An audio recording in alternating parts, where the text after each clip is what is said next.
তাফসীর ফি জিলালিল কোরআনের রচয়িতা সৈয়দ কুতুব শাহিদ, নাম শুনছেন? গোটা বিশ্বব্যাপী তার নাম আর ডাক। তিনি ফি জিলালিল কোরআন লেখে গোটা বিশ্বের যুবকদের অন্তর কাঁপিয়ে দিয়েছিলেন। এই সমাজে তিনি জাহালাত দেখে এই জাহালাতের বিরুদ্ধে কলম ধরেছেন আর যুগশ্রেষ্ঠ তাফসীর রচনা করেছেন, তাফসীর ফি জিলালিল কোরআন। এটার অনেক ভাষায় ট্রান্সলেশন হয়েছে, বাংলায়ও পাওয়া যায়, খুব সম্ভব আল কোরআন একাডেমি লন্ডন এটা ট্রান্সলেট করেছে। তো উনি এই কালিমার পক্ষে থাকার কারণে, ইসলামী আন্দোলনের কারণে তৎকালীন প্রেসিডেন্ট জামাল আব্দুল নাসের ওনাকে ফাঁসি দেওয়ার আদেশ দিয়েছে, ফাঁসির কাস্টে ঝুলিয়ে মৃত্যুদণ্ডের অর্ডার করেছে। তো জেল কোডের নিয়ম অনুযায়ী যাদেরকে ফাঁসি দেওয়া হবে, হ্যাঙ্গিং করা হবে, হ্যাঙ্গিং করার ঘন্টাখানিক আগে ওই কারা কর্তৃপক্ষ থেকে নিয়োগ দেয়া জেলখানার ইমাম সাহেব এসে তাদেরকে লা ইলাহা পড়ায়। কি পড়ায়? লা ইলাহা ইল্লাল্লাহ পড়ায়।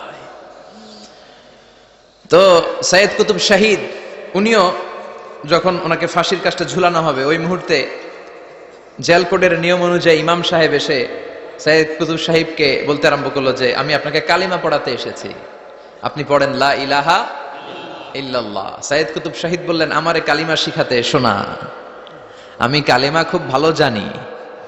যে কালিমা পড়ার, যে কালিমা তুমি ফাঁসির আসামিদেরকে পড়ানোর কারণে মান্থলি বেতন পাও, ওই কালিমার ব্যাখ্যা করার কারণে আমাকে ফাঁসির কাস্টে ঝোলা লাগছে।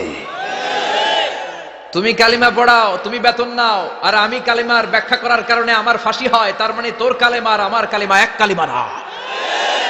কালিমার মধ্যে পার্থক্য আছে না নাই? ইমানের মধ্যে পার্থক্য আছে না নাই? কালেমায় কালেমায় পার্থক্য আছে।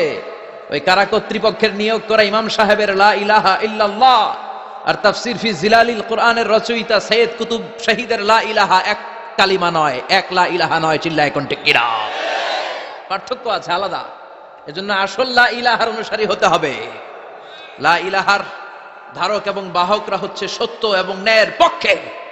যত বিপদ আসে, যত আপদ আসে, যত ঝুঁকি আসে, পাহাড় সম ঝুঁকিকে ডিঙ্গিয়ে তারা লা ইলাহার কালিমার পতাকাকে উড়িয়ে দেয়। চিল্লায় বলেন ঠিক কিনা? এজন্য ইমানে ইমানে পার্থক্য আছে। আমরা যেন আসল ইমানদার হতে পারি, আল্লাহ তৌফিক দাও। আমিন। আর জোরে পড়েন আমিন। আমরা সব সময় যেন আল্লাহর জিকির দিয়ে হৃদয়টাকে সিক্ত রাখতে পারি, তুমি তৌফিক দাও। আমিন। বিশ্বনবী বলেছেন লা ইয়াজালু লিসানুকা রাতবান মিন যিকরিল্লাহ, তোমার জিহ্বাটা যেন আল্লাহর জিকিরে সব সময় ভিজা থাকে। কি থাকে? সব সময় যেন পড়ি সুবহানাল্লাহ, আলহামদুলিল্লাহ, লা ইলাহা ইল্লাল্লাহ। সব সময় যেন আমরা পড়ি আল্লাহু আকবার। বিশ্বনবী বললেন আহাব্বুল কালাম ইলাল্লাহি আরবাহ। খেয়াল রাখবেন, আল্লাহর কাছে সবচেয়ে প্রিয় কথা চারটা। কয়টা? আহাব্বুল কালামি ইলাল্লাহি আরবাহ। আল্লাহর কাছে সবচাইতে প্রিয় কালাম হচ্ছে চারটা। লা ইয়াদুররুকা বিআইয়িহিন্না বাদাতা। এই চারটার কোনটা দিয়ে শুরু করবে এটা তোমার ব্যাপার, আগে পরে করলেও কোনো সমস্যা নাই। চারটার একটা হচ্ছে সুবহানাল্লাহ, আরেকটা হচ্ছে আলহামদুলিল্লাহ, আরেকটা হচ্ছে লা ইলাহা ইল্লাল্লাহ, আরেকটা হচ্ছে আল্লাহু আকবার। এজন্য সব সময় আল্লাহর জিকির করতে রাজি আছেন তো? আল্লাহরে ডাকতে রাজি আছেন? ফাযকুরুনি ওয়াশকুরুলি। আল্লাহ বলেন যদি আমার জিকির করো আমিও তোমাদের জিকির করি, যদি আমার স্মরণ করো আমিও তোমাদের স্মরণ করি। আবার বিশ্বনবী বললেন, আল্লাহ ঘোষণা দেন ফাইন যাকারানি ফি নাফসি যাকারতুহু ফি নাফসি। আমার বান্দা যদি একা একা আমার জিকির করে আমিও আমার বান্দাকে একা একা স্মরণ করি। ওয়া ইন যাকারানি ফি মালাইন যাকারতুহু ফি মালাইন খায়রিম মিনহু। আর মহা সম্মেলনে যদি বান্দা আমারে স্মরণ করে আমি এর চাইতে শ্রেষ্ঠ মহা সম্মেলন ফেরেশতাদেরকে নিয়ে আমার বান্দাকে স্মরণ করি। ওয়া ইন তাকাররাবা ইলাইয়া শিবরান তাকাররাবতু ইলাইহি যিরাআন। আমার বান্দা যদি আমার দিকে এক বিঘত আসতে চায় আমি আমার বান্দার দিকে এক হাত এগিয়ে যাই। আমার বান্দা যদি আমার দিকে এক হাত আসতে চায় আমি আমার বান্দার দিকে দুই হাত চলে যাই। ওয়া ইন আতানি ইয়ামশি আতাইতুহু হারওয়ালা। আর আমার বান্দা যদি আমার কাছে হেঁটে হেঁটে আসতে চায় আমি আমার গোলামের দিকে দৌড়ে দৌড়ে যাই। ওই আল্লাহরে ভুলে গিয়ে আমরা মাজারে যেয়ে সিজদা দেই, কপাল পোড়া। আছে না নাই? দোদেল বান্দা কালমা চোর, না পায় শ্মশান না পায় ঘোর, দিন থাকিতে আয়রে পথে ছাইড়া দে ভণ্ডামি ভণ্ডামি ভণ্ডামি ভণ্ডামি, ছাইড়া দে ভণ্ডামি। ঠিক কি না? এই ভণ্ডামির সাথে আমাদের সম্পর্ক আছে? মাজার পূজার সাথে ইসলামের কোনো সম্পর্ক আছে? নামাজ কালাম পড়ে না, ইবলিস শয়তানের নানা। আছে না নাই? এই এলাকায় মনে হয় নাই, অনেক জায়গায় আছে দেখবেন লাল সালু দিয়া উঁচু করা। সাইয়েদনা আলীকে মদিনায় বিশ্বনবী পাঠালেন আর বললেন, যত উঁচু মাজার দেখো ভেঙে মাটির সাথে গুড়িয়ে দাও। কবরস্থান উঁচু হবে না, কবর হবে সমান। এটাকে সেফটি দেওয়ার জন্য, সিকিউরিটি দেওয়ার জন্য আপনি চারদিকে সিম্পল বেড়া বা দেয়াল দিতে পারেন, যাতে গরু ছাগল যে এই কবরের অসম্মান না করে। আমরা আশরাফুল মাখলুকাত, আমরা বেঁচে থাকলেও যেমনি সম্মান আছে আমাদের, মরে গেলেও সম্মান আছে না নাই? আল্লাহ বললেন, ওয়ালাকাদ কাররামনা বানি আদম, আমি বনি আদমের সম্মান বাড়িয়ে দিয়েছি। জীবিত অবস্থায় যেমনি সম্মান, মরে গেলেও সম্মান। ঠিক কিনা? বিশ্বনবী দেখলেন একটা লাশ যাচ্ছে, লাশ দেখে নবী দাঁড়িয়ে গেলেন। সাহাবারা বললেন, ইয়া রাসূলুল্লাহ ইন্নাহু ইয়াহুদি, এটা ইহুদির লাশ। দাঁড়ালেন কেন? বসেন। বিশ্বনবী বললেন, আওয়ালাইসাত নাফসান, এটা কি মানুষ না? এটা হোক না ইহুদি, হোক খ্রিস্টান, হোক নাস্তিক, এটা তো মানুষ। আমি তো মানুষকে সম্মান দিয়েছি। I have dignified the status of the sons of Adam. আমি বনি আদমের সম্মানকে বাড়িয়ে দিয়েছি। সবার উপরে মানুষ সত্য, তাহার উপরে নাই। এজন্য কবরকে সিকিউরিটি দিতে হবে, কিন্তু গম্বুজ বানানো যাবে? লাল সালু দেয়া যাবে?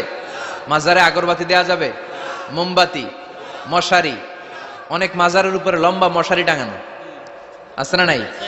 ওর বাবারে মশায় কামড়ায়, কত বড় ডাকাত। তো মশাই যদি নিচ থেকে তাড়াইতে না পারে, ও তোমারে কি করবে? কথা বলেন। মশা তাড়াতে পারে না নিজের গা থেকে, তোমারে কি বাঁচাবে? দেখবেন যে লোকটা মাজারে মশারি দেয়, ওর বাবার ডেঙ্গু জ্বর। ওর বাপেরে মশাই খায়, ওর মারে মশাই খায়। গোটা বিশ্বের সবগুলো আল্লাহর ওলি যদি একটা গ্লাসের পানিতে ফু দেয়, আর আপনার মা যদি আপনার মাথার মধ্যে হাত বুলিয়ে দেয়, আপনার মা যদি আপনার বুকে একটা ফু দিয়ে দেয়, সব পীর সাহেব একদিকে, মায়ের দোয়া আরেকদিকে। মায়ের দোয়া মুহূর্তে আল্লাহর আরশে পৌঁছে যাবে। এজন্য বিশ্বনবী বলতেন, সালাসু দাওয়াতিন মুস্তাজাবা, তিনটা দোয়া আল্লাহ কবুল ফিরিয়ে দেন না। এক নম্বরে হচ্ছে দাওয়াতুল মুসাফির, সফর অবস্থায় দোয়া করলে কবুল করে কে? আল্লাহ। দুই নম্বরে দাওয়াতুল মাজলুম, অত্যাচারিত ব্যক্তির দোয়া কবুল করে কে? তিন নম্বরে দাওয়াতুল ওয়ালিদাইনি লিওয়ালাদিহি, মা বাবা যখন হাত তুলে ছেলে মেয়েদের জন্য আল্লাহর কাছে দোয়া করে, ওই দোয়াটাও কবুল করে কে? মাজারে মশারি দিবেন? লাল সালু দিবেন? আগরবাতি, মোমবাতি, কোন মানত? মাজারে মানত করা যায় না। ইন্নী নাযারতু লিররহমানি সাওমা, মানত করতে হয় রহমানের নামে। মানত হবে একজনের নামে, চিল্লায় বলেন তিনি কে? এজন্য মাজারে কিছু দেয়া যাবে না। এই ভণ্ডামি গোটা বাংলাদেশ ব্যাপী। আমরা বলে যাচ্ছি, যতটুকু শুধরানোর শুধরাবে। হেদায়েত দেওয়ার মালিক একজন, চিল্লায় বলেন তিনি কে? অনেক পীর আছে এরকম ভণ্ড পীর, সারা বছরে নাকি একবারও গোসল করে না। 365 দিনে ওর গোসলের রুটিন একদিন, আর ওই একদিনের গোসলের পানি মুরিদরা সব খায়া শেষ করে ফেলায়। নাউজুবিল্লাহ কইবেন না? নামাজ কালাম পড়ে না, ইবলিস শয়তানের নানা। ধর্মের একখান খুঁটি ধইরা কয়দিন করবা হয়রানি। ভণ্ডামি ভণ্ডামি ভণ্ডামি, ছাইড়া দে ভণ্ডামি। দোদেল বান্দা কালমা চোরে, না পায় শ্মশান না পায় ঘর। দিন থাকিতে আয়রে পথে, ছাইড়া দে ভণ্ডামি। ভণ্ডামি ভণ্ডামি ভণ্ডামি, ছাইড়া দে ভণ্ডামি। চিল্লায় বলেন ঠিক কিনা? এগুলোর সাথে আমাদের কোনো সম্পর্ক নাই। ইসলাম হচ্ছে সহজ। আদ-দীনু ইউসরুন লা উসরা ফি, আদ-দীনু ইউসর, দিন সহজ। এত জনের কাছে যাওয়া লাগবে না। আপনি ওই জেলায় যে ওই মাজারে মানত করা লাগবে না। আপনার সিলেটে যাওয়া লাগবে না, আপনার খানজানাইয়ের কাছে যাওয়া লাগবে না, আপনার কোথাও যাওয়া লাগবে না। আপনি বাড়ির পাশের মসজিদে পড়ে সেজদা দেন, মুহূর্তে দোয়া কবুল করে নিবে কে? রব্বুল আলামিন বলে, গোলাম আমারে ডাকস না কেন? তোর ডাকে সাড়া দেওয়ার জন্য আমি 24 আওয়ার্স রেডি। দুনিয়ার বুকে কোনো বিষয় নিয়ে যদি আমরা বারবার যাই, দুনিয়াতে লোকজন রেগে যায়, ঠিক কিনা? আমি ওনার কাছে গেলাম, ভাই আজকে একটা বিপদে পড়ছি, 500 টাকা দেন, দিয়ে দিল। এরপরের দিন আবার গেলাম, দিল। পরশু দিল, তরশু গেলে শেষা দিয়ে দিব, একটা মাইট দিয়ে দিব, ঠিক কিনা? কি পাইছো তুমি? প্রতিদিন 500 টাকা। বারবার কোন একটা ইস্যু নিয়ে কারো কাছে যাওয়া যায় না, এটা লজ্জার বিষয়, ঠিক কিনা? কিন্তু আল্লাহর বিষয়টা উল্টো। সুনানে তিরমিজির বর্ণনা, ইন্নাহু মান লাম ইয়াসআলিল্লাহ ইয়াগদাব আলাই, কোন বান্দা যদি কোনো বিষয় নিয়ে, কোনো ব্যাপার নিয়ে আল্লাহর কাছে বারবার না যায়, আল্লাহ তার উপর রেগে যায়। এজন্য আল্লাহর কাছে বারবার চাওয়ার দরকার আছে না নাই? আপনার মনের জ্বালা যন্ত্রণা পূরণ করে দিতে পারে কে? এটার নাম তাওহীদ। এক আল্লাহকে কেন্দ্রিক হওয়া, আল্লাহ সেন্টার্ড। আমাদের সবকিছু হবে আল্লাহ কেন্দ্রিক। বিপদে আপদে যে কোনো পরিস্থিতিতে সবার আগে কার কাছে যাব? এটার নাম তাওহীদ, এটার নাম তাওহীদেরই মুর্শিদ আমার মুহাম্মাদের নাম বলো, মুহাম্মাদের নাম। আল্লাহর নাম জপলে বুঝতে পারি আল্লাহরই কালাম বলো, মুহাম্মাদের নাম।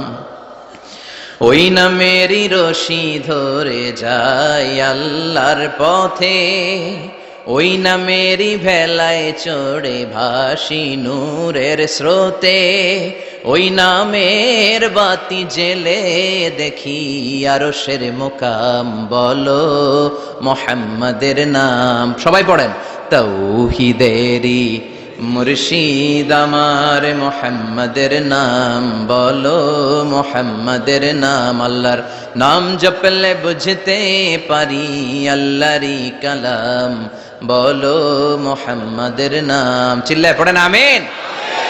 সব সময় বিপদে আপদে কার কাছে যাবেন? আপনার বিপদ দূর করতে পারে কে? আপনারে অসুস্থ থেকে সুস্থ বানায় দিতে পারে কে? মনের জ্বালা যন্ত্রণা মিটাতে পারে কে? আল্লাহ ছাড়া কেউ পারবে? কোন মুফাসসিরে কোরআন আপনারে বাঁচাতে পারবে? কোন আল্লাহর ওলি বাঁচাতে পারবে? এমনকি আল্লাহর কোন পয়গাম্বার কোন নবী আপনার কিচ্ছু করতে পারে? করতে পারে একজন, তিনি কে? আমরা যেন সব সময় সে আল্লাহর জিকির করি। আল্লাহ তুমি তৌফিক দাও। আরো জোরে পড়েন আমিন।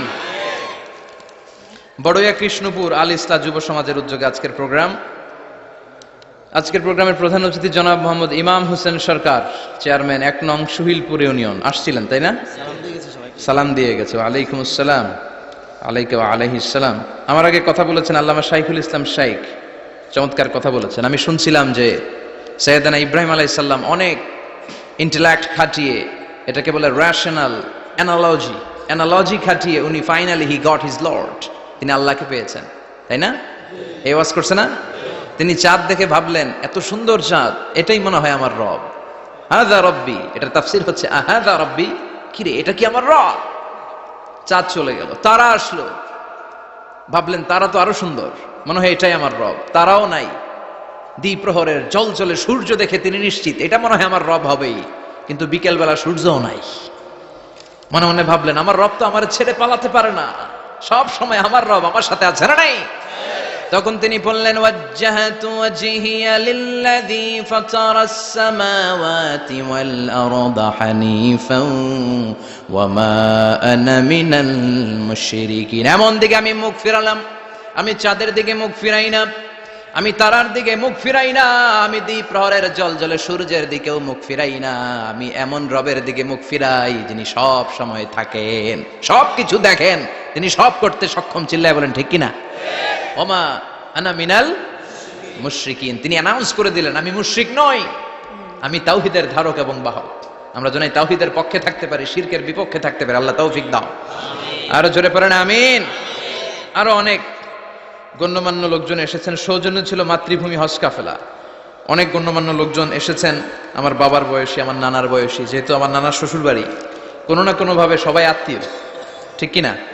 আল্লাহ সবাইকে কবুল করুক। আসেন আমরা আল্লাহর নামে 3টা তাকবীর পড়ে আমাদের জড়তা, ভীরুতা, লাজুকতা, কাপুরুষতাকে ঝেড়ে ফেলে দিয়ে আমরা ইমানের তেজদীপ্ত বয়ান শুরু করে দেই। আমরা আল্লাহর নামের 3টা তাকবীর পড়ব। প্রথম তাকবীর পড়ব যারা বিবাহিত আছি তারা, দ্বিতীয় পর্যায়ে পড়ব অবিবাহিতরা, তৃতীয় পর্যায়ে সবাই মিলে। রাজি আছেন তো? বিবাহিত কারা কারা আসছেন হাত দেখান আমারে। মাশাআল্লাহ, আসছে অনেক, হাত নামান। অবিবাহিত কারা কারা আসছে দেখি। যারা চালাক আছে 2 হাত করে তুলতেছে, 2 হাত করে তুলছে এরা, 1 হাত করে তুলো। মা এর সব অবিবাহিত, এই দুষ্টগুলা সব একসাথে থাকে। আল্লাহ এদেরকে ইসলামের জন্য তুমি কবুল করো। আমিও যুবকদের ভালোবাসি বেশি, যুবকরাও আমারে ভালোবাসে বেশি। আল্লাহ এই ভালোবাসাগুলো যেন কোরআনের জন্য হয়, ইসলামের জন্য হয়। আল্লাহ এই যুবকদেরকে সাইয়েদনা হামজার মতো কবুল করো, ওমরে ফারুকের মতো ইসলামের সৈনিক হিসেবে কবুল করে নাও। হাত নামান। তো আমি লিল্লাহি তাকবীর বললে বিবাহিতরা প্রথমে পড়বেন আল্লাহু আকবার, দ্বিতীয় পর্যায়ে আমি লিল্লাহি তাকবীর পড়লে অবিবাহিতরা পড়বেন আল্লাহু আকবার। দেখি আমার নানার শ্বশুরবাড়ির এলাকার লোকদের কাদের গলায় জোর বেশি, বিবাহিতদের না অবিবাহিতদের? বড়ইয়া কৃষ্ণপুরে বিবাহিতদেরকে আঞ্চলিক ভাষায় আপনারা কি বলেন? বিয়াইতা একই, অনেক জায়গায় বলে বিয়াতা, তারপর নোয়াখালীতে না কোন জায়গায় শুনলাম বিইতি, বিইতি আর আবিইতি, এখানে বিয়াইতা আর আবিয়াইতা। তো শুরুতে বিবাহিতরা তাকবীর পড়বেন, শুরুতে বিবাহিতরা রেডি হয়ে যান। আপনারা রেডি? আপনারা প্রথমে তাকবীর পড়েন, লিল্লাহি তাকবীর, মাশাআল্লাহ। এবার অবিবাহিতদের পালা।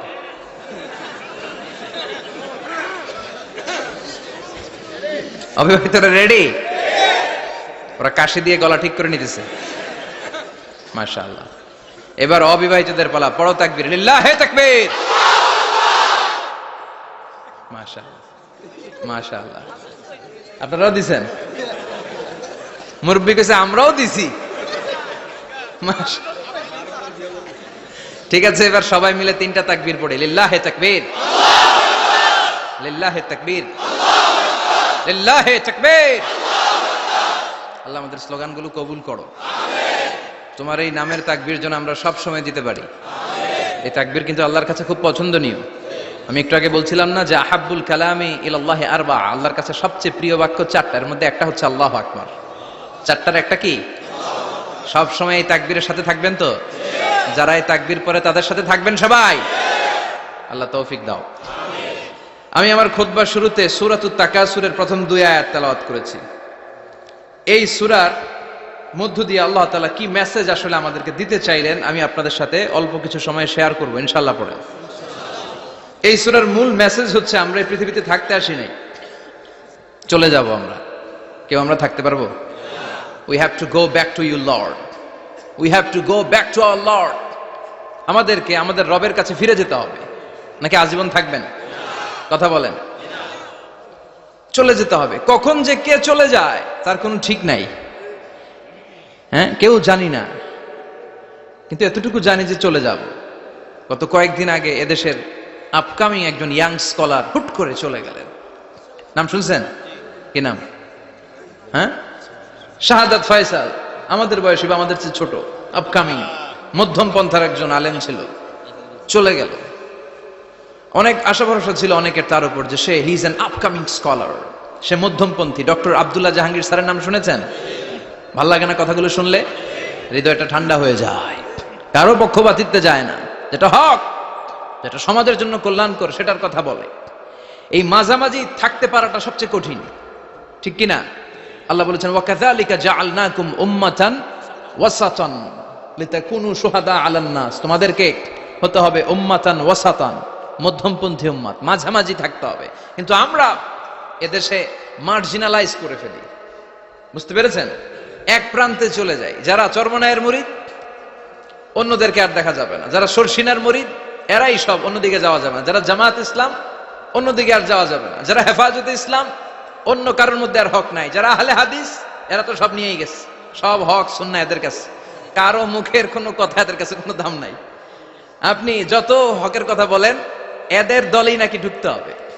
তো আমারে এই দেশে সুন্নি ভাইরা গালি দেয় আহলে হাদিস বলে, আবার আহলে হাদিসরা আমারে গালি দেয় সুন্নি বলে, বুঝতে পেরেছেন?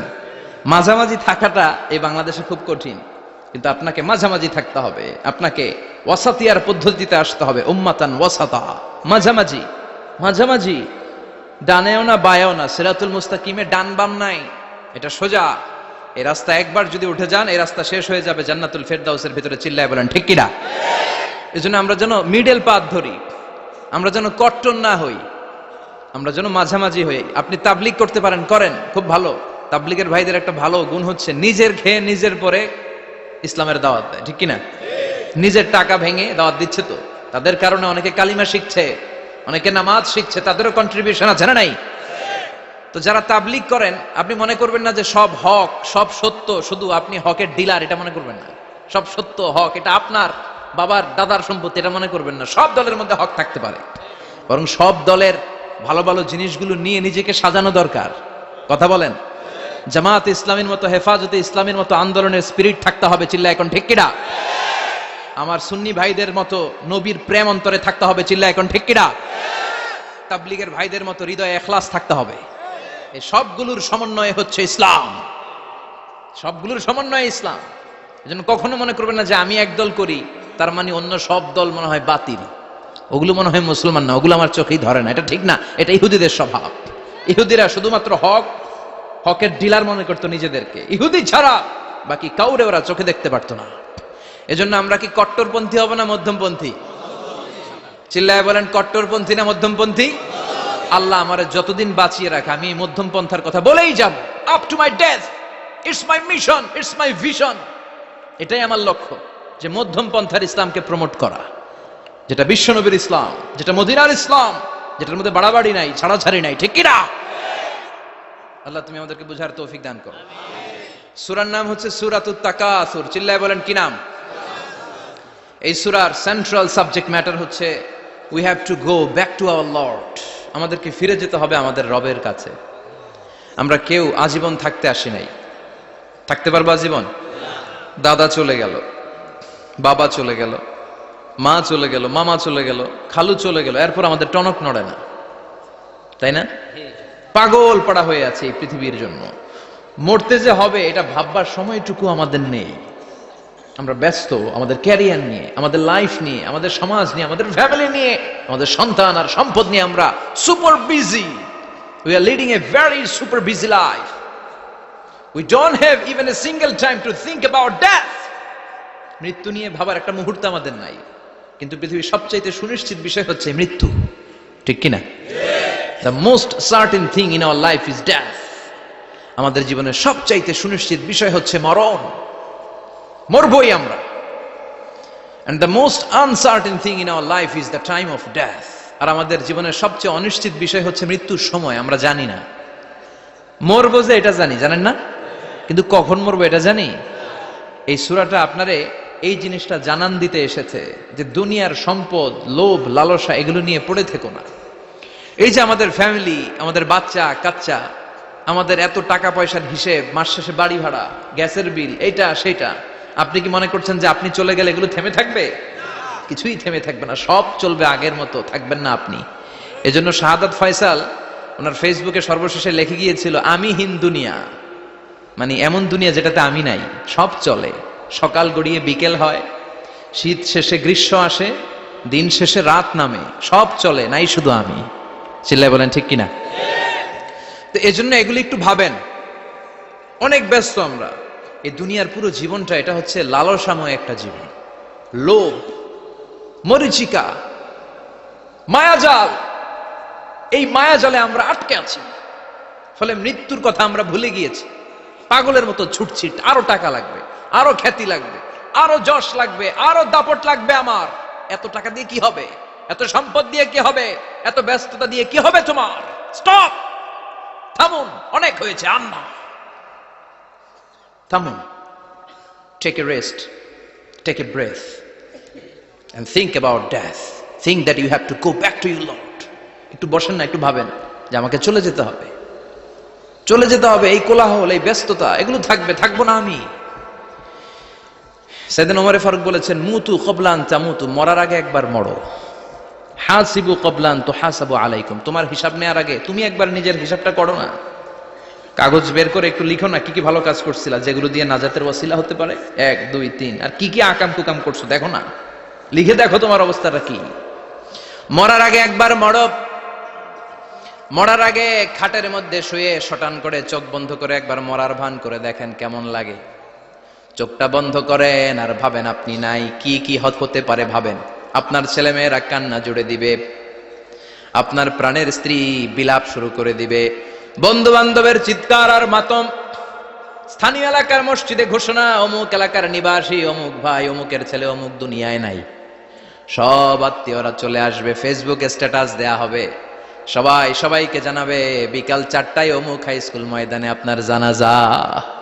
ছুটে আসবে, সবাই ছুটে আসবে আপনাকে শেষ বিদায় দিতে, গুড বাই জানানোর জন্য, আল ওয়াদা, বিদায় জানাতে আসবে সবাই। 4 তাকবীর দিয়ে আপনার জানাজা হবে, অশ্রুসিক্ত জানাজায় আপনার বিদায় হবে। কাঠের খাটিয়ার মধ্যে করে কাঁধে তুলে আপনারে কবরে নেওয়া হবে, আগে থেকে খুঁড়ে রাখা কবরটার মধ্যে আপনারে বিছিয়ে দেয়া হবে, বাঁশের কচি দিয়ে তার উপরে মাটির চাপা দিয়ে সব চলে যাবে। ভাবেন না একবার চোখ বন্ধ করে, this is the circle of life, this is the nature of life. এটা সবার হবে, আমার হবে, আপনার হবে। এত মায়া, এত ভালোবাসা কই যাবে? কেউ থাকবে না, সবাই আপনার অন্ধকার কবরে রেখে দিয়ে চলে আসবে। উপরে বাঁশের কঞ্চি, তার উপরে মাটির চাপা, অন্ধকার আর অন্ধকার। এই অন্ধকার যেন শেষ হতে চায় না, শুধুই অন্ধকার, ঠিক কিনা? এজন্য আমাদের চলে যেতে হবে। দাদা গেল, চাচা গেল, মামা গেল, আমাদেরকেও যেতে হবে, জোরে কোন ঠিক কিনা?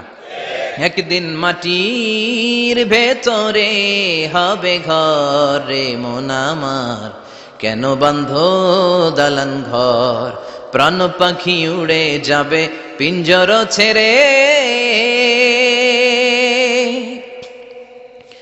ধরা ধামে সবই রবে তুমি যাবে চলে, বন্ধু বান্ধব যত মাতা পিতা দ্বারা সুত সবই হবে তোমার পরে মন আমার, কেন বান্ধ দালান ঘর, একদিন মাটির ভেতরে হবে ঘর রে মন আমার, কেন বান্ধ দালান ঘর, ঠিক কিনা? সব করে থাকবে, চলে যেতে হবে আমাদেরকে। এজন্য আখিরাতের কথা যেন আমাদের স্মরণ হয়। বিশ্বনবী বলতেন, নাহাইতুকুমান জিয়ারাতিল কবুর, আমি তোমাদেরকে কবর জিয়ারত করতে আগে নিষেধ করতাম, কিন্তু এখন নিষেধাজ্ঞা প্রত্যাহার করে নিলাম। এখন সব সময় তোমরা কবরের সামনে যাবা আর জিয়ারত করবা। কবরস্থানে জানতো বড়ুয়া কৃষ্ণপুরের এই গ্রামের কবরস্থান আছে কোন দিকে? পূর্ব দিকে আছে, গোখরার জলের ওদিকে। যান আপনারা, একটু যাবেন, একটু গেলে আখিরাতের কথাটা স্মরণ হবে। ওখানে ছোট শিশুরা শুয়ে আছে, কিশোর যুবকরা আছে, আপনার মতো তাগড়া যুবক মুরব্বীরা আছে। এরা এই এলাকায় থাকতো, এরা আকাশ থেকে নেমে আসে না, এই এলাকার সন্তান, আজ নাই। একটা সার্টেন পিরিয়ড শেষে আপনিও থাকবেন না। This is the nature of life, this is the circle of life. ছোট্ট শিশু হয়ে এসেছিলেন, শৈশব, কৈশোর, যৌবন, প্রৌঢ়ত্ব। আগে ছিলেন সিঙ্গেল, বিয়ে করে হয়ে গেলেন ডবল। এরপরে আল্লাহ আপনাকে একটা মেয়ে দিল, এরপরে মেয়েকে বিয়ে দিয়ে শ্বশুর হলেন, এরপরে ওই মেয়ের ঘরে সন্তান হতে নানা হলেন। আর কতদিন? অনেক দিন হলো তো, অনেক লম্বা সময় পেয়েছেন আপনি। Think about death. এবার যাওয়ার কথা ভাবেন, আখিরাতের সামানের কথা ভাবেন, ফিরে যেতে হবে। কি শক্তিশালী যুবক, বার্ধক্য চলে আসলে লাঠি ছাড়া চলতে পারে না। কুচকুচে কালো দাড়ি সাদা হয়ে যায়, দাড়ির শুভ্রতা, বয়সের ভার, রং ধরা যৌবন জং ধরে শেষ, ঠিক কিনা? This is the circle of life.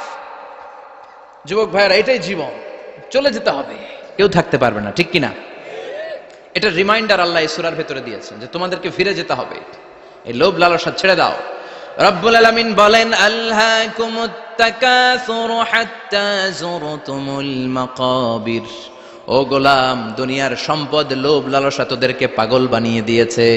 এই লোভ পাগলামি কোনোদিন তোদের থামবে না যতদিন না তোরা কবরে ঢুকবি, ঠিক কিনা? কার কথা? আল্লাহ বললেন, দুনিয়ার সম্পদ আর লোভ আর মোহে তোমরা গাফেল হয়ে গিয়েছো। আখিরাতের কথা বেমালুম তোমরা ভুলে গিয়েছো। কিন্তু আখিরাতে তোমাদের যেতেই হবে, কবরের বাড়িতে তোমাদের ঢুকতেই হবে, ঠিক কিনা? যেতেই হবে। আমরা ভুলে যাই। আলহাকুমুত তাকাসুর, অতিরিক্ত পাওয়ার লোভ, বেশি বেশি খাওয়ার লোভ, বেশি বেশি জমানোর লোভ মানুষকে গাফেল বানিয়ে দিয়েছে।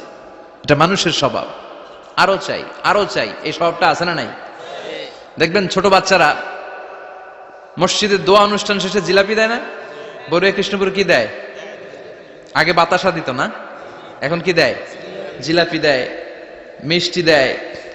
তো মসজিদের 2-3 গেট থেকে যদি দেয়, ছোট বাচ্চারা দেখবেন এদিক দিয়ে কয়েকটা নেয়, নিয়ে আবার ওই গেটে লাইন ধরে।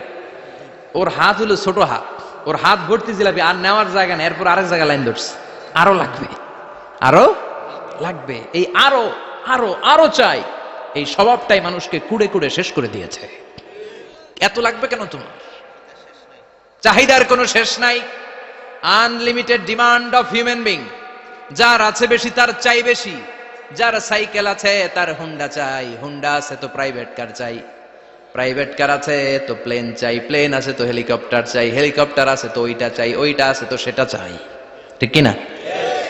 এলাকার মেম্বার যে হয়েছে চেয়ারম্যান হতে চায়, আছে না নাই? চেয়ারম্যান সাহেব এমপি হতে চায়, আছে না নাই? এমপি সাহেব মন্ত্রী হতে চায়, আছে না নাই? মন্ত্রী সাহেব প্রধানমন্ত্রী হতে চায়, আছে না নাই? কিন্তু এই দেশে সুযোগ নাই। কথা কন। এই দেশে প্রধানমন্ত্রী সিলেক্টেড। 2-3 জনের বাইরে কেউ প্রধানমন্ত্রী হইতে পারবি না, ঠিক কিনা? আমার এই জীবনে তো আমি 2-3 জনেরই দেখলাম। বেগম খালেদা জিয়া, মাননীয় প্রধানমন্ত্রী শেখ হাসিনার ছোট্টবেলা দেখেছি এরশাদকে, আমরা তখন ছোট। তো মানুষের চাহিদার কোনো শেষ নাই, যার আছে বেশি তার চাই বেশি।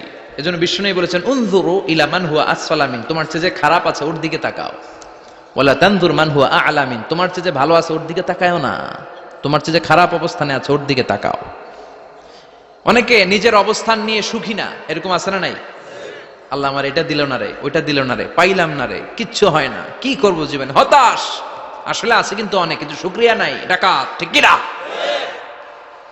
নিজের অবস্থান নিয়ে সুখী না, কিন্তু অনেক লোক আছে তারা আপনার অবস্থানে পৌঁছতে চায়। তাদের দিকে তাকিয়ে দেখেন, আপনি যে অবস্থানে আছেন এই অবস্থানে পৌঁছাটা অনেকের কাছে স্বপ্ন। তারা প্রতিনিয়ত সংগ্রাম আর স্ট্রাগল করে যাচ্ছে আপনার অবস্থানে পৌঁছতে, আর আপনি এটা নিয়ে সন্তুষ্ট না। শেখ সাদির নাম শুনেছেন? বালাগাল উলা কাশাফাত দুজা, এই কবিতাটার রচয়িতা ইরানের বিখ্যাত এক কবি। উনি একবার আর্থিক সমস্যার মধ্যে দিয়ে সময় কাটাচ্ছেন, টাকা নাই, পয়সা নাই, পায়ে দেওয়ার মতো জুতা নাই। উনি খুব দুঃখ পেলেন, হায় রে, আমি ইরানের এত বড় কবি, আমার পায়ে দেওয়ার মতো জুতা নাই। দুঃখ ভরা মন নিয়ে রাস্তায় হাঁটতে বেরোলেন। হাঁটতে হাঁটতে হঠাৎ দেখলেন একটা লোক শুয়ে শুয়ে কাঁদছে, ওই লোকটার 2টা পাই নাই, পাই নাই। উনি সেজদায় পড়ে গেলেন, আল্লাহর কাছে ক্ষমা চাইলেন, আল্লাহ অনেক দিয়েছ, শুকর আলহামদুলিল্লাহ। এজন্য যেই পরিস্থিতিতেই থাকি না কেন আমরা কি পড়বো? জোরে বলেন, কি পড়বো? এজন্য আল কানাতু মিনাল ইসলাম, অল্পে তুষ্ট থাকার নাম হলো ইসলাম। সম্পদ লাগবে কিন্তু সম্পদের পাহাড় লাগবে না, ঠিক কি না? অল্প খান, অল্প পড়েন, অল্প জামান, অল্পের ভেতরে বরকত ঢুকায়া দিছে কে? দেখবেন যাদের সম্পদ অল্প তারা সুখী বেশি। জরিপে এটা দেখা গিয়েছে, অনেক সার্ভেতে এটা এসেছে, যারা সম্পদশালী এরা দুঃখী বেশি, এদের দুঃখ বেশি, টেনশন বেশি। খুব স্বাভাবিক, টাকা যার বেশি রোগ তার বেশি, টাকা যার বেশি টেনশন তার বেশি, টাকা যার বেশি ঘরে শান্তি তার কম। আছে না নাই? ঘরের ভেতরে অশান্তি, ছেলে কথা শোনে না, ছেলে টানে গাঞ্জা, মেয়ে করে পরকিয়া। আছে না নাই? স্ত্রী কথা শুনে না, ভালোবাসা নাই, ঘরটা জাহান্নামের টুকরা। রোগ বালাই, এক একটা হসপিটাল বিল পরিশোধ করতে মাসে 5 লাখ 10 লাখ। আছে না নাই? কিছু খেতে পারে না, ডাক্তার একেবারে ডায়েট মেনু বেঁধে দিয়েছে, ডায়েট, ভেরি ডায়েট মেনু, এটা এটা এটা এটা কিছুই খাবেন না, শুধু গরু খাবেন না, খাসি খাবেন না, চিংড়ি খাবেন না, খালি ঘাস খাবেন, ইচ্ছে মতো ঘাস খাবেন, মানে ঘাস জাতীয় যত আইটেম আছে সব খাবেন, শাক খাবেন, সবজি খাবেন, সালাদ খাবেন, গরু, চিংড়ি, মুরগি, গোশত, ইলিশ কিছু খেতে পারে না। তাহলে রোগ বেশি, খাওয়ার মজা নাই, ঘরে সাংসারিক শান্তি নাই, খালি ব্যারাম আর ব্যারাম, ঠিক কিনা? কিন্তু সম্পদের পাহাড় ঘটেছে। আর অল্প যারা খায়, অল্প পড়ে, রিক্সাওয়ালা, কুলিওয়ালা, অল্প বেতনের চাকরি, কিন্তু হক হালালি মেনে চলে, দেখবেন শান্তি আছে অনেক। হ্যাঁ, বাসা ভাড়া দেয়, ফ্যামিলি চালায়, বাচ্চাদের স্কুল বিল, এরপরও মাস শেষে 1-2 হাজার টাকা হাতে থেকে যায়। আর ওর প্রতি মাসে 10 কোটি টাকা ইনকাম, তারপরও ব্যাংকের ঋণ আছে না নাই? সুখ কারে বলে? কিভাবে আপনি সুখকে ডিফাইন করবেন? সুখ তো টাকায় কিনা যায় না, শান্তি টাকা দিয়ে হয় না, শান্তি দেওয়ার মালিক কে? শান্তি আছে অল্প খেয়ে শুকর করার মধ্যে, শান্তি আছে আলহামদুলিল্লাহর মধ্যে। চিল্লায় বলেন ঠিক কিনা? এজন্য অল্প খাবো, অল্প পড়বো, অল্প জামাবো, অল্পের ভেতরে বরকত দিয়েছে কে? দেখেন ধনী ভাইরা খেতে পারে না, কিন্তু রিকশালার কি সমস্যা হয়? রিকশালারা সব খেতে পারে, কুলিওয়ালা, দিনমজুর, এরা একেবারে স্লিম সুঠাম দেহি, মেদহীন পেট, পেটে কোনো মেদ নাই, ভুড়ি নাই। আর কুটিপতিদের মেদ আছে না নাই? এত বড় বড় পেট, ঠিক কিনা? আমাদেরও পেট আছে, তবে হালাল পেট, এটা হারাম টাকা দিয়ে এই ভুড়ি বানাই নাই আমরা। চিল্লায় বলেন ঠিক কিনা? রিকশাওয়ালা, কুলিওয়ালা নিজেও নামাজ পড়ে, বউও নামাজ পড়ে, বাচ্চাটাও নামাজ পড়ে, রিকশা চালায় আর জিকির করে লা ইলাহা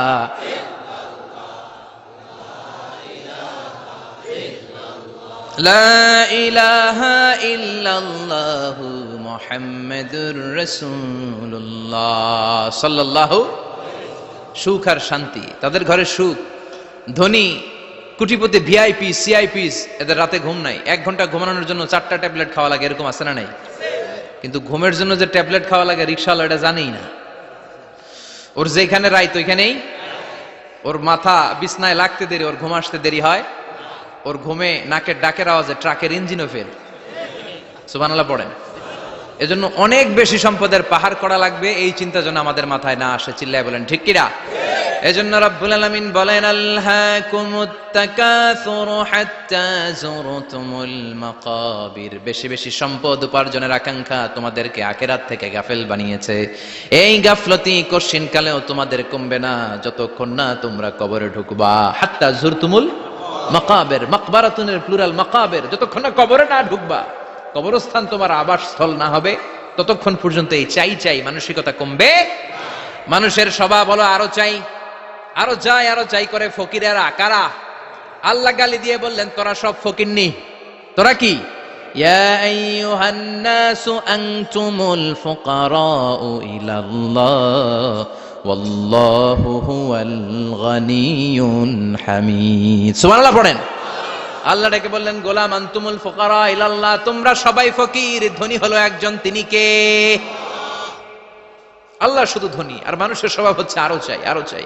ওর 2 তলা বিল্ডিং, আমার 3 তলা লাগবে। ওর 2টা গাড়ি আছে, আমার 3টা লাগবে। আছে না নাই? বিশ্বনবী বললেন, কিয়ামতের আগ দিয়ে মানুষের মধ্যে আকাঙ্ক্ষায় প্রতিযোগিতা বেড়ে যাবে, প্রতিযোগিতামূলক টেন্ডেন্সি। কার চেয়ে কে বড় হতে পারে, কার চেয়ে কে বেশি টাকার পাহাড় বানাতে পারে। আছে না নাই? বিশ্বনবী বললেন, ওয়া আনতারাল হুফাতাল উরাতাল আলাতা রিয়া আশ-শাইয়াতা তাওয়ালুনা ফিল বুনিয়ান। কিয়ামতের আগে এমন কিছু লোক যাদের গায়ে দেওয়ার মতো জামা ছিল না, পায়ে দেওয়ার মতো জুতা ছিল না, পেটে দেওয়ার মতো খাবার ছিল না, সমাজের কেউ তাদেরকে চিনতো না। হঠাৎ করে এই লোকগুলো ধনী হয়ে যাবে। And they will start to construct, they will compete to construct high rises building in the cities. শহরে গ্রামে এরা বড় বড় বিল্ডিং বানানো শুরু করবে। এই উঁচা উঁচা বিল্ডিং আমাদের সমাজে আছে না নাই? কৃষ্ণপুরে 2 তলা 3 তলা বিল্ডিং আছে নি? আছে। আজ থেকে 20 বছর আগে ছিল? আমি তো 20 বছর আগে যখন আসছি কিছুই ছিল না, খালি পানি আর পানি। আর এখন 2 তলা 3 তলার অভাব নেই। গরিপুর পাশে না আপনাদের? এদিকে গরিপুর, গরিপুরে যে বিল্ডিং আছে বাংলাদেশেও নাই, ঠিক কিনা? সারা বাংলাদেশের সবচেয়ে দামি জায়গা হচ্ছে গরিপুর বাজারের জায়গা। জানেন এটা? বসুন্ধরা, গুলশান, বনানী, বাড়িধারা, উত্তরার 3-4 ডবল দাম এই জায়গার, ঠিক কিনা? বিল্ডিং এর পর বিল্ডিং। আমি যখন ঢাকা যাই দেখি গরিপুর আসতেছে, মানে গরিপুরের বিল্ডিং আর শহরগুলো আস্তে আস্তে হাইওয়ের পাশাপাশি চলে আসতেছে। প্রতি বছর এসে দেখি কিছু আগাইছে, 2-3 বছর পরে এইটা একেবারে হাইওয়ের সাথে চলে আসবে। খেয়াল করছেন? ঢাকা যাওয়ার সময় গরিপুর আগাইতেছে, খালি গরিপুরের বিল্ডিং, গরিপুরের শহর আগাতে আগাতে আগাতে ঢাকা চট্টগ্রাম মহাসড়কের কাছাকাছি চলে আসছে। এই যে বিল্ডিং বানানোর প্রতিযোগিতা, কুমিল্লা শহরে আজ থেকে 20-25 বছর আগে 5 তলা 6 তলা একটা বিল্ডিং ছিল না, এখন 10 তলা 20 তলা। আছে না নাই? ঢাকায় আজ থেকে 20 বছর আগে 10 তলা বিল্ডিং খুঁজে পাইতেন আপনি? নাই। গোটা বিশ্বব্যাপী এখন টাওয়ার বানানোর প্রতিযোগিতা। বিশ্বনবী বলেন, এদের কোনো টাকা ছিল না। পৃথিবীর সবচেয়ে বড় টাওয়ার এখন আরব দেশে, এদের কোনো টাকা ছিল না। আরব দেশের সৌদি আরব, কাতার, কুয়েত, বাহরাইন এখন স্বর্ণ আর তেলের খনি পেয়ে আল্লাহরে ভুলে যায়। এদের খাওয়ার মতো কিছু ছিল না। এদেরকে আমার দাদারে শুনতাম বলতো কাবলিওয়ালা বলতো। কি বলতো? এদেশে আসতো জায়নামাজ, তসবিহ ছড়া, খেজুর টেজুর বিক্রি করার জন্য। এরা জেলে পাড়ার লোক ছিল। আরব সাগরের তীরবর্তী এলাকার মানুষ, সাগরের মাছ মেরে এরা জীবন ধারণ করতো। আল্লাহ এদেরকে তেলের খনি দিলেন, গ্যাসের খনি দিলেন, এখন তারা বড় বড় টাওয়ার বানায়। আছে না নাই? বুর্জ আল খলিফা, কি উঁচা বিল্ডিং, 828 মিটার উঁচু। জেদ্দা আছে 1000 মিটার উঁচু কিংডম টাওয়ার। তাইওয়ানে আছে তাইপেডাং টাওয়ার 101 তলা। মালয়েশিয়া আছে পেট্রোনাস টুইন টাওয়ার 88 তলা। চায়নাতে আছে সাংহাই টাওয়ার, একটার পর একটা টাওয়ার। প্রতি বছর অ্যানাউন্স করতেছে যে ওদেরটা আছে আমাদেরটা বড় বানাবো। কাতার কয় ওরা বানাইলে আমরা পারবো না কেন, আমরা বানাবো আরো বড়। আছে না নাই? শাগালাত কুমুত তাকাসুর, যে আরো লাগবে, আরো বড় হতে হবে, এই টেন্ডেন্সি মানুষকে আখিরাত থেকে একেবারে গাফেল বানিয়ে দিয়েছে। চিল্লায় বলেন ঠিক কিনা? টাকার পাহাড় বানাতে চায়, দরকার থাকলেও চায়, না দরকার থাকলেও চায়। বর্তমান পৃথিবীর সবচেয়ে ধনী লোকটার নাম জানেন? কি নাম? হ্যাঁ, বিল গেটস। ওর যে কত টাকা ও নিজেও জানে না। ওর পকেট থেকে যদি $100 একটা বান্ডিল পড়ে যায়, এটা তুলতে ওর যত সময় লাগবে, ও না তুলে যদি হেঁটে যে আইডিয়া নিয়ে হাঁটতেছিল ওইটা নিয়ে হাঁটে, ওদিকে আরো বেশি ইনকাম হয়ে যাবে। এত টাকা তার, এটা তোলার সময় তো তার নাই। ওয়ারেন বাফেট নাম শুনছেন? হাজার হাজার কোটি ডলারের মালিক। Prince Walid bin Talal, Saudi ধনকুবের নাম শুনেছেন? ওর একটা বিমান আছে, প্রাইভেট জেট প্লেন। এই বিমানটার 70% মেড অফ গোল্ড। বিমানের 70% স্বর্ণ দিয়ে বানানো। গত কয়েক বছর আগে আমি ব্রুনাই গিয়েছিলাম। ব্রুনাইয়ের সুলতানের নাম হাসান আল বালখিয়া। উনি একটা প্যালেস আরবিতে বলে কাসার, মানে হচ্ছে রাজপ্রাসাদ। পৃথিবীর সবচাইতে বড় রাজপ্রাসাদ ব্রুনাইতে বান্দার সিরি বেগাওয়ানে অবস্থিত। আমি গিয়েছি ওখানে। প্রায় 1800 থেকে 2000 কক্ষ আছে ওই প্যালেসে, রাজপ্রাসাদে। ওই রাজপ্রাসাদের টয়লেটের কমোড গুলো মেড অফ গোল্ড, স্বর্ণ দিয়ে বানানো। আউযুবিল্লাহ পড়বেন না। এই হাসান আল বালখিয়া নিজে বিমান চালায়। ওর সংগ্রহে 500টা রোলস রয়েস লাক্সারিয়াস কার আছে। 500 রোলস রয়েস। গুগল ইউটিউব যারা করেন সার্চ দিলে দেখবেন ওর কি পরিমাণে গাড়ি। রোলস রয়েস গাড়ি হচ্ছে one of the luxurious car in the world. Car ব্র্যান্ডের মধ্যে যত দামি কার ব্র্যান্ড আছে এর মধ্যে রোলস রয়েস একটা, যেগুলোর দাম কমসে কম এদেশের টাকায় 8 কোটি থেকে 10 কোটি টাকা। আচ্ছা বলেন, এই গাড়িগুলো যারা হাই প্রোফাইলের ভিআইপিস, তারা ফ্যামিলির সবাইকে যদি একটা করে গাড়ি দেয়, একজনের কয়টা গাড়ি দরকার? 5টা, 10টা, 20টা। ধরলাম যে 20টা গাড়ি লাগবে ওনার। 500 গাড়ি দিয়ে উনি কি করবে? তার সংগ্রহে 500টা রোলস রয়েস। স্বর্ণেরও গাড়ি আছে, তার স্বর্ণের পালঙ্ক আছে, আমি দেখে এসেছি। পোরশে, ফারারে, লাম্বরগিনি, এই টাইপের যে ব্র্যান্ডগুলো আছে, অভাব নাই। তার মানে আছে, যার বেশি চায় তত বেশি। চিৎকার করে বলেন ঠিক না? এজন্য আল্লাহ বললেন আলহাকুমুত তাকাসুরু হাত্তা যুরতুমুল মাকাবির। দুনিয়ার লোভ তোমাদেরকে আখিরাত থেকে গাফেল বানিয়ে দিয়েছে। দুনিয়ার লোভ লালসার মধ্যে পড়ে আখিরাতকে বেমালুম তোমরা ভুলে গিয়েছো। এই গাফলতি কোনোদিন কমবে না যতদিন না তোমরা কবরে ঢুকো। ঠিক কি না? সম্পদ উপার্জনে ইসলাম বাধা দেয় না, কিন্তু সম্পদ হৃদয়ে স্থান দেয়া যাবে না। সম্পদ উপার্জন করতে হবে, খরচ করে ফেলতে হবে। বেশি সম্পদশালী হতে হলে আল্লাহর সন্তুষ্টির জন্য যাকাত দিতে হবে। কে দিতে হবে? দে জাকাত তোরা দে রে জাকাত, তোর দিল খুলবে পরে আগে খুলো খাত। দে জাকাত তোরা দে রে জাকাত। ঠিক কিনা? দিল পরে খুলবে, আগে হাত খোলেন। হাত খুললে দেখবেন দিলটারে খুলে দিয়েছে কে? সাইয়েদনা মুসা আলাইহিস সালামের জামানায় ওনার চাচাতো ভাই ছিল মিশরের সবচাইতে বড় ধনী, যাকাত দেয় নাই। তার কি করুণ পরিণতি হয়েছে কোরআনে আছে না নাই? এত সম্পদ ছিল, তার সম্পদগুলো সে সিন্ধুকে আটকে রাখতো। আর এই সিন্ধুকের চাবিগুলো আলগানোর জন্য, কাঁধে নেওয়ার জন্য 10 জন লোক লাগতো। সিন্ধুক কাঁধে নেওয়ার জন্য, সিন্ধুকের চাবির গোছা কাঁধে নেওয়ার জন্য কয়জন? তাহলে কি পরিমাণ সম্পদ ছিল? সাইয়েদনা মুসা বললেন, সম্পদের মালিক তুই হস নাই, আল্লাহ বানাইছে। কারণ বলে ইন্নামা উতিতুহু আলা ইলমিন ইনদি, আল্লাহ আমারে সম্পদ দেয় নাই, আমি আমার মেধা খাটিয়ে সম্পদ বানিয়েছি। যাকাত আমি দিব না। মুসা বললেন তাহলে আযাবে পড়বি, কারণ কই পারলে আযাব আনো। আল্লাহ বললেন ফাখাসাফনা বিহি ওয়া বিদারহিল আরদ, ও মুসা নিরাপদ দূরত্বে চলে যাও, এখনই ভয়ঙ্কর ভূমিকম্প হবে, আযাব দেব। কারণ সহ কারণের সব সম্পদ আমি জমিনের ভেতরে ঢুকায়া দেব। আমি নিজে কারণের বাড়ি দেখে এসেছি। মিশরের রাজধানী কায়রো থেকে প্রায় 150 কিলো দূর একটা জেলা আছে, ফায়ুম জেলা। ওইখানে কারুনকে আল্লাহ তার সব সম্পত্তি সহ মাটিতে দাবিয়ে দিয়েছেন। দাবাতে দাবাতে হাঁটু পর্যন্ত যখন কারুন জমিনে দেবে যায়, ভাবছে উঠে যাবে। কোমর পর্যন্ত যখন মাটির মধ্যে দেবে যায়, ভাবছে উঠতে পারবে। গলা পর্যন্ত যখন দেবে যায়, হাত তুলা কয় আমি ঈমান আনলাম। ও মুসা, সব সম্পদ তোর আর তোর আল্লাহর, লইয়া যা, খালি আমারে বাঁচা, আমারে। সব গাদ্দারদের একই পরিণতি। ফেরাউনরেও যখন আল্লাহ লোহিত সাগরে পানি খাওয়াতে খাওয়াতে পেটটা এত বড়, হাত তুলা কয় আনা মিনাল মুসলিমিন, আমি মুসলমান, আমি ভালো মানুষ। আল্লাহর কোরআন সাক্ষী, সে বলেছে আনা মিনাল বনি ইসরাইলরা যে আল্লাহরে মানে আমিও তারে মানি, আমিও আল্লাহর দলের একনিষ্ঠ কর্মী। আর পানি খাইতে পারি না, আল্লাহ বাঁচাও। আল্লাহ কয় আরো খা। শেষ, ফেরাউন শেষ, নমরুদ শেষ, কারুন শেষ। পুরো সম্পদ সহ আল্লাহ কারুনকে জামিনের ভেতরে দাবিয়ে দিলেন। এজন্য সম্পদ যাদের বেশি, যাকাত দেওয়ার দরকার আছে না নাই? দারিদ্রতা বিমোচনের জন্য যাকাত দিবেন। যাকাতের শাড়ি লুঙ্গি এইভাবে না, অনেকে কিন্তু দেয় জাকাতের শাড়ি, জাকাতের লুঙ্গি, জাকাতের গামছা, এরকম ডাকাইত আছে না নাই? বাংলাদেশে এমনও হয়েছে জাকাতের শাড়ি দিবে বলে সে পত্রিকায় নিউজ করেছে, আর ওই শাড়ি আনার জন্য শাড়ি দিবে 5000, মানুষ এসেছে 5 লক্ষ। পদপৃষ্ঠ হয়ে 11 জন নারী এক জায়গায় মারা গিয়েছে। কিয়ামতের দিন আল্লাহ বিচারের কাঠগড়ায় এই বিজনেস ম্যাগনেটকে দাঁড়িয়ে সেদিন জিজ্ঞাসা করবে যে কেন তুই এদেরকে কষ্ট দিয়েছিলি, চিল্লা এখন ঠিক কিনা? এদের মৃত্যুর দায়ভার এই শিল্পপতি এড়াতে পারবে না। যাকাতের শাড়ি, যাকাতের লুঙ্গি বিতরণের জন্য আল্লাহ তোমারে ধনী বানায় নাই। ধনীদের দায়িত্ব হলো গরিবের হাতে সম্পদ পৌঁছে দেয়া। ও ফি আমওয়ালিহিম হাক্কুন লিসাইলি ওয়াল মাহরুম। গরিব আমার কাছ থেকে সম্পদ আর যাকাত নিয়ে সে আমার প্রতি করুণা করেছে, আমি যাকাত দেই বলে আমি কোনো দয়া দেখাই নাই। কথা বুঝতে পেরেছেন? আইডিয়াটা ক্লিয়ার করে নেন। যাকাত দেয়া আমার জন্য কি? কথা বলেন, ফরজ। আর যে যাকাত নেয় তার জন্য যাকাত খাওয়া কি ফরজ? আমি গরিব মানুষ, আমি যাকাত খাবো না, না খাইয়া থাকুন, রোজা রাখুন। কথা কন। আমার যে যাকাত নেওয়া লাগবে এমন কোনো কথা নাই, কিন্তু আমি যে ধনী আমার দিতেই হবে, এটা ফরজ। তার মানে আমি দিয়ে আমি দয়া করি নাই, ও নিয়ে আমারে বাঁচাইয়া দয়া করে গেছে। চিৎকার করে বলো ঠিক কিনা?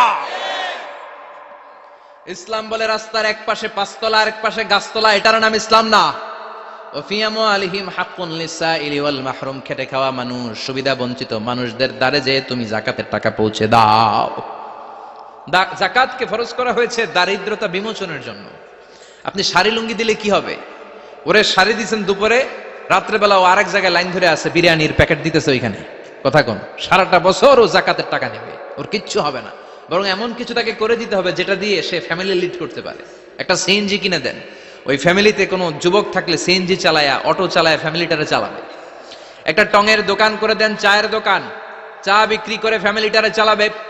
অস্ট্রেলিয়ান একটা গাই কিনে দেন, গরুর দুধ বিক্রি করে তার ফ্যামিলি চলবে। কিংবা মাছের একটা খামার করে দেন, মুরগির খামার করে দেন, ঠিক কিনা? ওমরে ফারুক বলতেন এমন ভাবে যাকাত দাও যাতে করে যাকে যাকাত দিয়েছে জীবনে কোনোদিন সেজন্য আর কারো কাছে যে হাত পেতে যাকাতের জন্য দাঁড়িয়ে না থাকে। এই বিধানটা কার? এজন্য আল্লাহ বললেন আলহাকুমুত তাকাসুরু হাত্তা যুরতুমুল মাকাবির। দুনিয়ার লোভ লালসা তোমাদের কমবে না যতদিন না তোমরা কবরে ঢুকো। কার কথা?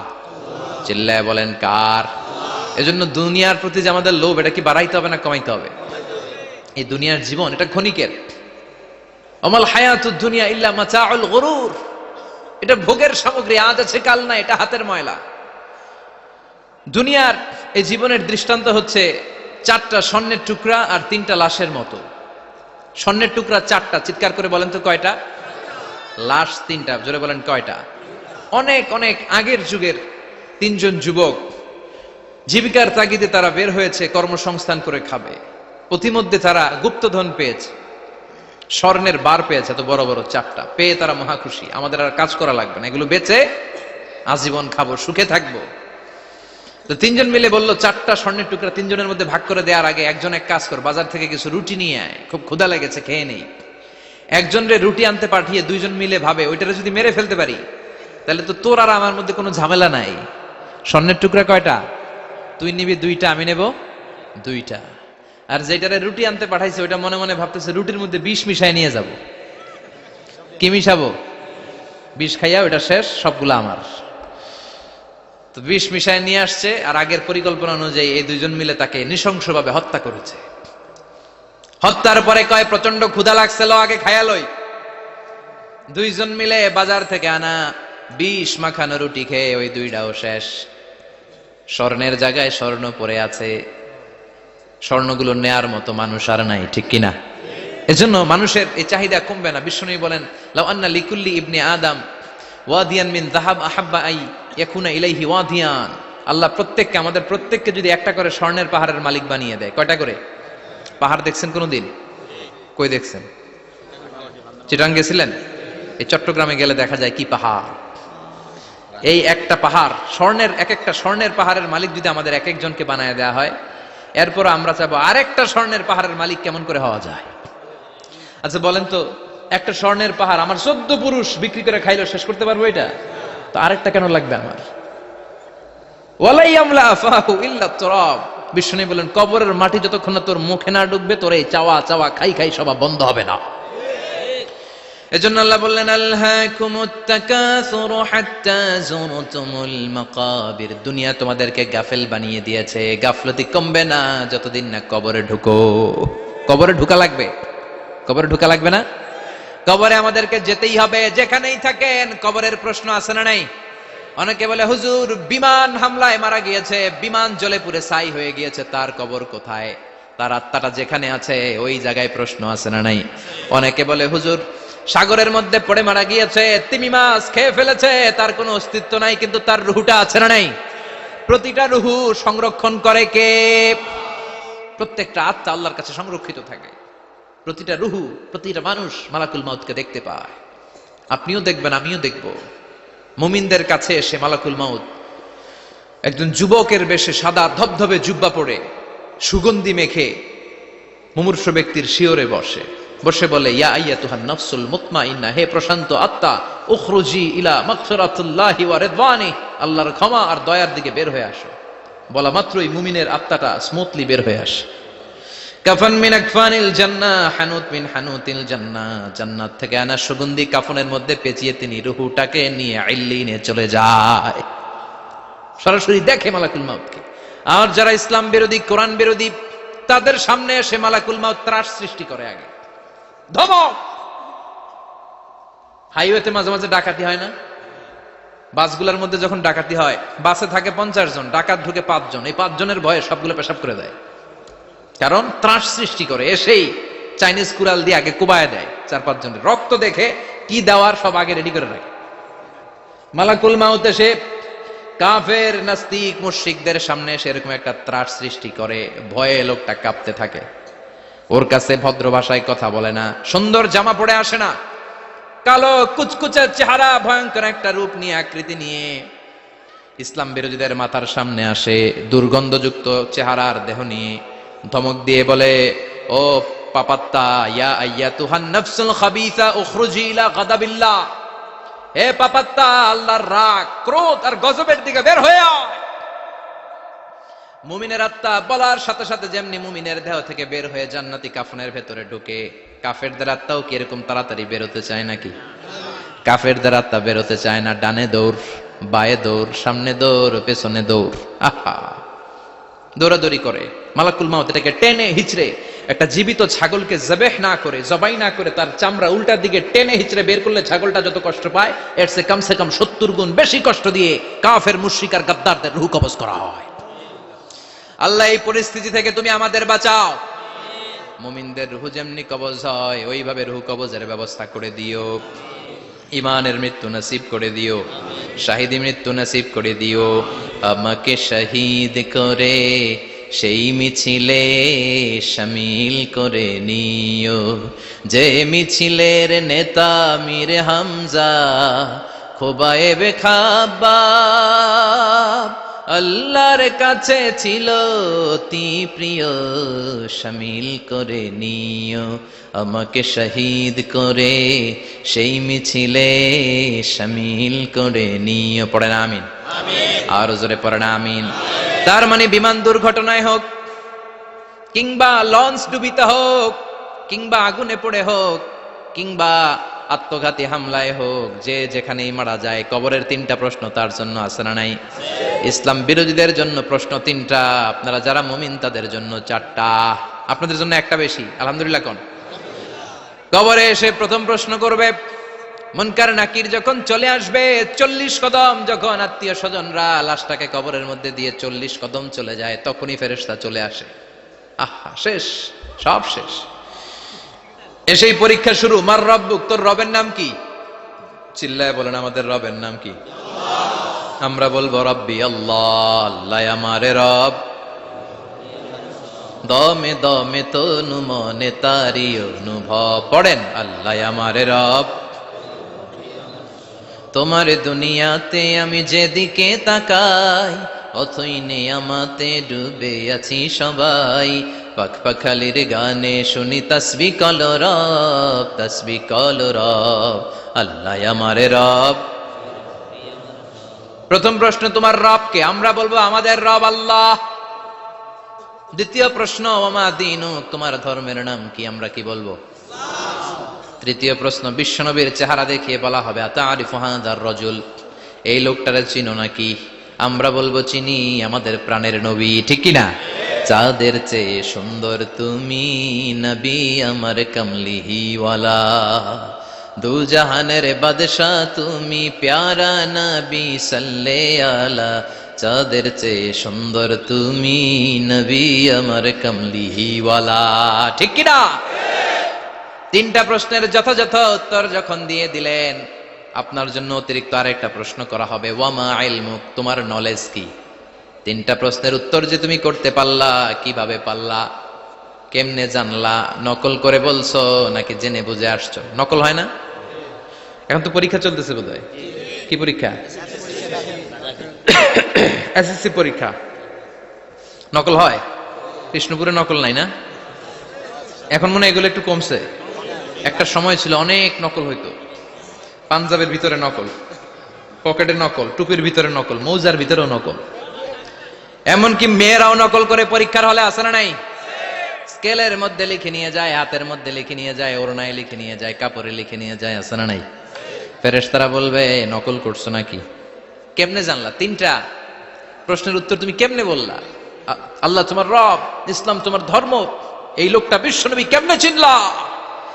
আপনাকে তখন বলতে হবে আমি কোরআন থেকে শিখেছি, আমি হাদিস থেকে শিখেছি, আমি ইসলাম জেনে বুঝে মেনেছি, আমি আন্দাজে কোথাও ঘুরি নাই। চিল্লা এখন ঠিক কিনা? আপনাকে বলতে হবে। এজন্য শিখতে হবে, প্রতিনিয়ত ইসলাম সম্পর্কে জানতে হবে, আখের গোছাতে হবে, জীবনটাকে আলোকিত করতে হবে। চিল্লায় বলেন ঠিক কিনা? চারটা প্রশ্নই যখন হয়ে গেল, ফেরেশতারা বলবে আহলান ওয়া সাহলান ওয়া মারহাবান বিক, খোশামদেদ, কংগ্রাচুলেশন, খোশামদেদ, কংগ্রাচুলেশন, সব প্রশ্নের উত্তর তুমি পেরেছো। ফায়ুফসাহু লাহু কবরুহু ৭০ যিরান, আপনার কবরটারে ৭০ হাত লম্বা করে দেয়া হবে। ওয়া ইফতাহু লাহু বাবুন ইলাল জান্নাহ, আপনার কবর থেকে জান্নাতের দিকে দরজা খুলে দেয়া হবে। ওয়া ইউলবাসু মিন লিবাসি আহলিল জান্নাহ, জান্নাতের দুইটা রেশমি কাপড়ের পোশাক এনে আপনারে পরিয়ে দেয়া হবে। আর বলা হবে নাম কানাউ মিলা আরুস, ঘুমাও, sleep, you should get some sleep now, তোমাকে লম্বা সময় পাড়ে দিতে হবে, ঘুমাও। কানাউ মিলা আরুস, যেমনি বর বাসর রাতে আরামসে ঘুম দেয়, বাসর রাতে যেমনি বর কনেকে নিয়ে মধুর ঘুম দেয়, তুমিও ঘুমাও, কেউ তোমার ঘুম ভাঙবে না। মালাক ইসরাফিলের, কিয়ামতের জন্য ইসরাফিলের সিংহায় যে ফুৎকার আছে, ওই ফুৎকার ছাড়া কোনো কিছুই তোমার ঘুম ভাঙাতে পারবে না। আলহামদুলিল্লাহ পড়েন। আল্লাহ আমরাও যেন চারটা প্রশ্নের উত্তর দিয়ে লম্বা একটা ঘুম দিতে পারি, পড়ে না আমিন। ওয়াম্মাল কাফির ওয়া আহলুশ শিমাল, আর ইসলাম বিরোধী যারা, তাদের সামনে আসবে মালাকান আসওয়াদান আজরাকান, কৃষ্ণ বর্ণের দেহ, নীলাভ বর্ণের দুটো চোখ, গায়ের রং কালো, চোখের রং নীল। দেখতে কেমন লাগে? আলিফ লাইলার ভূতের মতো। কথা কন। গায়ের রং কালো, চোখের রং নীল। ফেরেশতা দুইটা আসবে, এসে ত্রাস সৃষ্টি করবে, এসে বলবে বল তোর রবের নাম কি? মার রব্বুক। ইসলাম বিরোধী মুশরিক, কাফের, নাস্তিক এরা বলবে আমি জানি না আমার রবকে, আমি জানি না, আমি তো আজীবন শুধু চেয়ার করেছি, মদ খেয়েছি, আমি ধর্ষণে সেঞ্চুরি করেছি দুনিয়ার বুকে, আমি টেন্ডারবাজি করেছি, চাঁদাবাজি করেছি, আমি মাস্তানি করেছি, আমার দাপটে এলাকার ইসলাম প্রিয়রা বাসায় ঘুমাতে পারে না।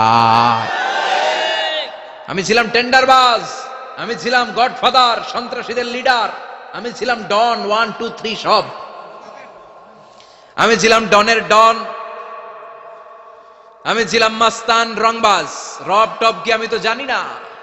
লাদ্রি লাদ্রি, আমারে জিজ্ঞেস করো না।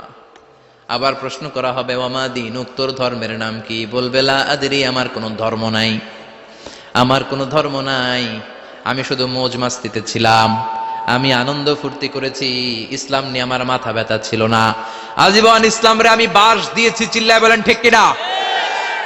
ইসলাম বিরোধীদের সাথে ছিল আমার চলাফেরা, আমার সব সাঙ্গপাঙ্গ ছিল গুন্ডা, বদমাশ, ইসলাম বিরোধী। রব কি, ইসলাম কি, এগুলো আমি জানি না। আমার এগুলো জিজ্ঞেস করো কেন? ধর্ম কি আমি জানি না, আমি কিচ্ছু মনে করতে পারছি না। 3 নম্বর প্রশ্ন করা হবে আচ্ছা আরিফু হাদার রাজুল, দেখো তো এই লোকটারে চিনো কিনা? কয় না চিনি না, তবে মনে হয় এই লোকটারে দুনিয়ার বুকে আমি গালি দিতাম, এই লোকটার বিরোধিতা করতাম, ব্লগের মধ্যে এই লোকটার ব্যাপারে কুৎসা রটনা করতাম, এই লোকটার কার্টুন বানিয়ে আমি হিংসা ছড়িয়ে দিতাম, এই লোকটার ব্যাপারে আমি এলাকার মধ্যে অপপ্রচার চালাতাম। ফেরেশতারা বলবে তাই? এই ছিল তোর ডিউটি? দাঁড়া, এখনই আমাদের খেলা শুরু, এখনই শুরু। ফায়ুতরাকু বিমাতারিকা মিন হাদিদ, লোহার একটা হাতুড়ি দিয়ে মাথা থেকে পা পর্যন্ত পিটানো হবে, পিটিয়ে ওর গোশতের হাড্ডিগুলোকে থেতলে ফেলা হবে। ওয়ায়ুকালু লিল আরদি ইলতাইমি, কবরের দুই পাশের মাটিরে বলা হবে এবারে দুই দিক থেকে তোরা চাপ দে। চাপ দেয়া হবে, ধাক্কা ধাক্কি করেও সে সুবিধা করতে পারবে না। মাটি আস্তে আস্তে আস্তে আস্তে দেহের দুই দিকে লেগে এমন জোরে দুইটা চাপ দিবে, ফাতাখতালিফা আদলাউহু, তার ডান পাশের পাজরের হাড্ডি বাম দিকে ঢুকে যাবে।